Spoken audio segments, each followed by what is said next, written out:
મેં તમને વરદાન માંગવાનું કહ્યું. તમે બોલ્યા દેવાથી દેવ, જો તમે મને પ્રસન્ન થયા હોય.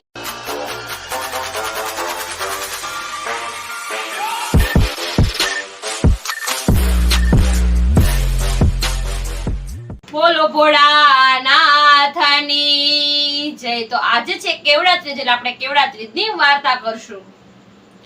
ભાદરવા સુદ 3 સવારે નાઈ ધોઈને મહાદેવજીને મંદિરે જવું, ભાવપૂર્વક પૂજન કરી બીલીપત્રો અને પુષ્પો સાથે કેવડો ચડાવવો, શિવ પાર્વતીની વાર્તા સાંભળવી, ઘરને શણગારવું, આખો દિવસ નક્કરડો ઉપવાસ કરવો, કેવડો સૂંઘીને જ આખો દિવસ વિતાવવો. તો ચાલો હવે આપણે વાર્તા ચાલુ કરશું.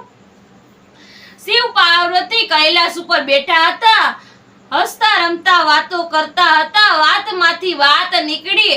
એને પાર્વતીજીએ પૂછ્યું, નાથ, તમને પરણવા મેં ઘણા વ્રતો કર્યા, પણ એમાં ક્યાં વ્રતને પ્રભાવે હું આપ જેવા કૃપા સિંધુ જગતપતિને સ્વામી રૂપે મેળવવા ભાગ્યશાળી થઈ, તે મને કહો. દેવી, બાળપણમાં તમારા પિતાજી હિમાલય તથા માતાજી મેનાના કહેવા છતાં તમે મને વરવાની હઠ લઈને બેઠા હતા. મને મેળવવા તમે ઘણું કઠોર તપ આદર્યું હતું. 12 વર્ષ સુધી તો તમે ઊંધા મસ્તકે રહ્યા હતા. ઘણા વર્ષો અન્ન જળનો ત્યાગ કરી માત્ર સૂકા પાંદડા ખાઈને જીવન ટકાવ્યું હતું.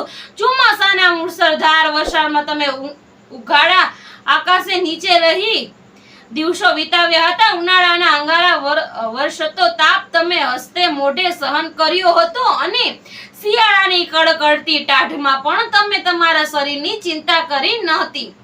એકવાર તમારા પિતાજી તમારા લગ્નની ચિંતામાં હતા, તેવામાં નારદ મુનિ ત્યાં આવી ચડ્યા. નારદજીએ તમારો વિવાહ વિષ્ણુ સાથે કરવાનું નક્કી કર્યું, વિષ્ણુ સાથે કરવાનું કહ્યું. તમારા મા બાપે એ વાત સ્વીકારી, પણ તમારા હૃદયમાં દુઃખ થયું.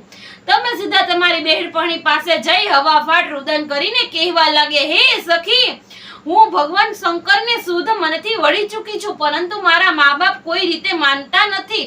એ વિષ્ણુ સાથે પરણવાનું કહે છે. જો આમ થશે તો મારા દેહનો ત્યાગ કરી. સખીએ કહ્યું, બહેન, આવું આપણાથી ન થાય. આપણે અહીં ગુપચુપ નાસી જઈએ. આ પ્રમાણે નિશ્ચિત કરી તમે બંને ઘરેથી ચાલી નીકળ્યા. ચાલતા ચાલતા બંને જણો એક ભયંકર વનમાં આવ્યા. ત્યાં એક સુંદર ઝરણું જોયું. બંનેને તરસ લાગી હતી, એટલામાં પાણી પીધું અને પાસે એક ગુફા હતી, તેમાં ગયા. ત્યાં તમે રેતીનું શિવલિંગ બનાવી ભોજન તજી દઈ મારું પૂજન કર્યું. જાતના વન ફૂલો, બીલીપત્રો ને કેવડો મને ચડાવ્યો. તે દિવસે ભાદરવાની ત્રીજ અંજવાળી તીજ હતી. હસ્તા નક્ષત્ર હતું. મારા વ્રતથી હું પ્રસન્ન થયો, અને મેં તમને વરદાન માંગવાનું કહ્યું. તમે બોલ્યા દેવાથી દેવ, જો તમે મને પ્રસન્ન થયા હોય તો તમે મારા પતિ થાવ.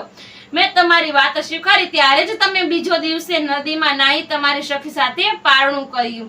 થાક અને જાગરણથી તમારી આંખો ઊંઘ ઘેરાઈ હતી. એટલે તમે અને તમારી સખી બંને એક ઝાડ નીચે સૂઈ ગયા. થોડી જ વારમાં તો ઘસઘટાટ ઊંઘવા લાગ્યા. તમારા પિતાજી તમને શોધવા નીકળ્યા હતા. શોધતા શોધતા તેઓ તે વનમાં આવી પહોંચ્યા, અને તમને બંનેને અહીં ઊંઘતા જોઈને તેના હૃદયમાં અત્યંત આનંદ થયો. તેમણે ધીરેથી તમને જગાડ્યા.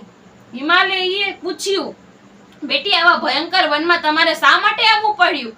ઘરે તમારા માતાજી ઘણો વિલાપ કરે છે. તમે કહ્યું, પિતાજી, હું મારા ભગવાન શંકરને વરી ચૂકી છું. જો મારું લગ્ન તેમની સાથે નહીં થાય તો હું અહીં પ્રાણ તજી દઈશ. તમારા વ્રતના પ્રભાવે તમારા પિતાજીએ તમારી વાત સ્વીકારી, તમને ઘરે લઈ ગયા, તમારું લગ્ન મારી સાથે નક્કી કર્યું. હે દેવી, કેટલાક આ વ્રતો હરિતલિકા વ્રત કહે છે, કારણ કે હરિતા હરણ કરેલા અને અલિકા સખીઓએ તમારું હરણ કર્યું હતું.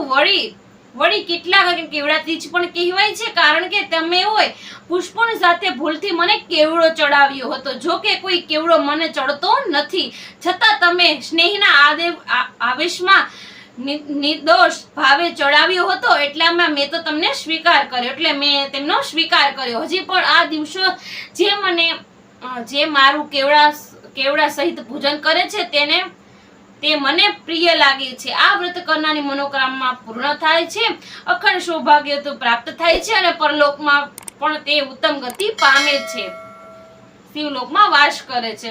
બોલો ભોળાનાથની